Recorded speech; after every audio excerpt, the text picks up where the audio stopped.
set up now. Okay, that's there's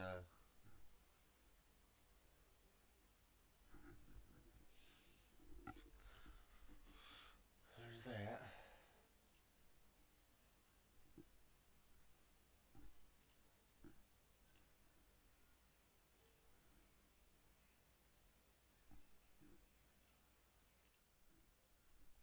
Just got a new scene. Just I can do that. Okay, just flip it over to there. It don't matter.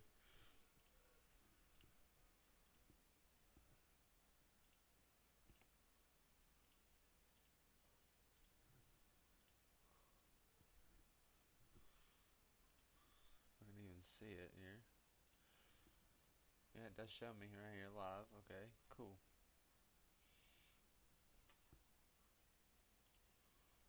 Alrighty. We got split. No, no,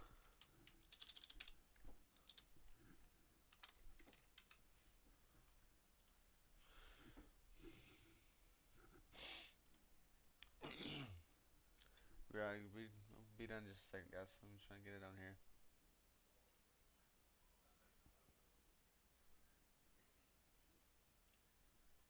With plays like that while he's breaking your heart running the ball. That's off the quarterback run. And for Ohio State to flip the script and send Clemson home from this year's semifinal, they have to stop that Trevor Lawrence run first. The added wrinkle here, Tony Elliott, the Clemson offensive coordinator, because of COVID, will not be traveling to the game. Clemson and Ohio State comes your way in the All-State Sugar Bowl, 8 Eastern, ESPN tomorrow. We continue to count you down to Army and West Virginia. Jarrett Doege and the Mountaineers trying to finish the year on a winning note. Football coming your way in just a bit.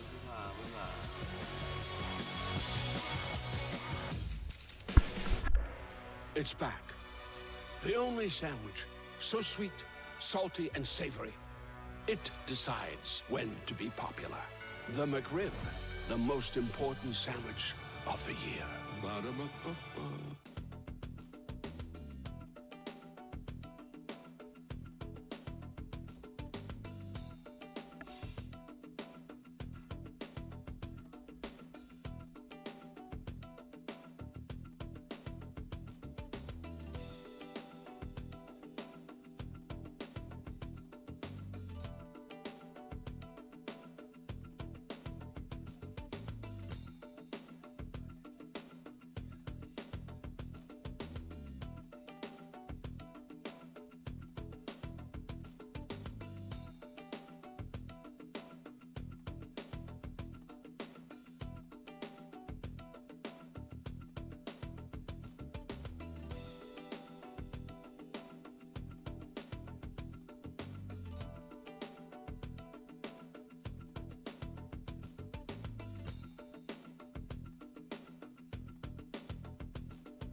Back here on College Football Scoreboard, Kevin Connors, Trevor Matich here in studio. The game you just saw won by Mississippi State, a 28-26 win over Tulsa. But it's, of course, what happened after the game that we will be talking about for some time. The Lockheed Martin Armed Forces Bowl. This was the scene moments after Mississippi State was victorious. A big brawl breaking out along the Bulldogs sidelines. Coaches, players who didn't even dress up for this game involved in the altercation. Trevor, it was an ugly scene at the end of this game. It was an ugly scene, and I have a feeling that the words that were exchanged were uglier than ugly. In a situation like this, you don't let it deteriorate that far. If the other team is saying, yeah, we beat you, or yeah, we almost beat, whatever. It doesn't happen. It's got to be intensely personal, especially when you've got so many coaches and support personnel between you, and you fight through them to get to the other side. An inexcusable end to a bowl game that's a privilege to play in. This is Mississippi State head coach Mike Leach following the game and the altercation. I'm not sure what exactly caused that, but that's there was some before the game too. We've never had any problem with that the entire season, so I can only guess without seeing the film, but I know that prior to this game we've never had any trouble with that. What's your message to the team, having seen that afterward? Don't do it anymore, well, it's just dumb, and then there was some of that stuff going back and forth in the course of the game, which any of it on our side I don't want to see, because I feel like I got shorted, 15 yards, 30 yards on deals where, if we just keep our mouth shut, As far as your squad, the season, and playing in a game like this going into next year, finishing a season with COVID, your thoughts on what you learned about your squad, maybe even yourself, when it comes to finishing a year that we just had?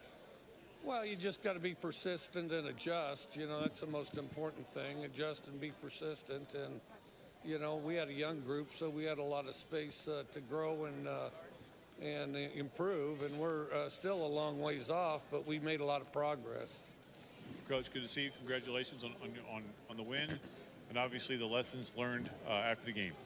Well, I mean, this is a football game, so we're not going to be tearing cloth over this deal. I mean, somebody went to a football game and somebody got hit. I mean, there's a point to where I'm not going to lose my mind over it, but I just don't like that, we were undisciplined in some situations where I thought if you control yourself mentally, emotionally, you put yourself in a better position. Good to see you, Coach. All right, good to see you. The thoughts of Mike Leach, who can say what he wants, but that's a brutal scene at the end of a bowl game, again, which is a privilege to be a part of it. What were your thoughts on what Mike Leach had to say? I think Leach has a good point. I mean, I think he'll discipline people that need to be disciplined. But in watching that tape again, there were guys on the ground and other guys on top throwing punches down, and it looked like they were stomping their feet down. Multiple guys on people that were on the ground. I saw one guy in a ball cap walk over there. It looked like he was stomping, and then he ran back around behind his teammates. Wearing a ball cap. Pretty brave. I saw a lot of cowardly stuff going on there, and the more I look at that, the angrier I get. I get being in a fight with somebody, even one that's not appropriate, but that was cowardly. Good word. Good way to wrap that up. We've got, make the tough pivot to the AutoZone Liberty Bowl coming up here next on ESPN. West Virginia and Army. It's an Army team that likes to run the football a lot.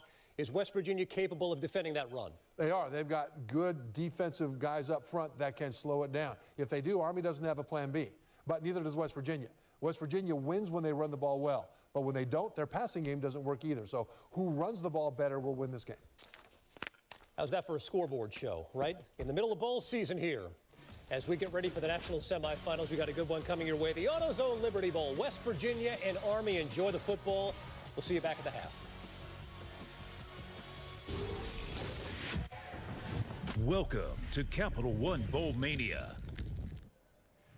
We welcome you to Memphis, home of the AutoZone Liberty Bowl. And today, the fourth meeting all time and the first since 1961 between West Virginia out of the Big 12 at 5-4 and the cadets of the United States Military Academy. One of the feel-good stories of the 2020 college football season at 9-2.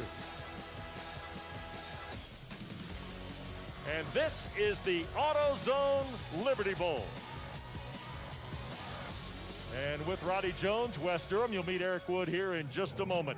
Jeff Monken's 7 years at West Point have really been punctuated by one thing, Roddy, the ability to run the football. It sure has, Wes. And this offense is pegged as a triple option offense. But this run game is really extensive. Yes, we will see traditional triple. We'll see some midline.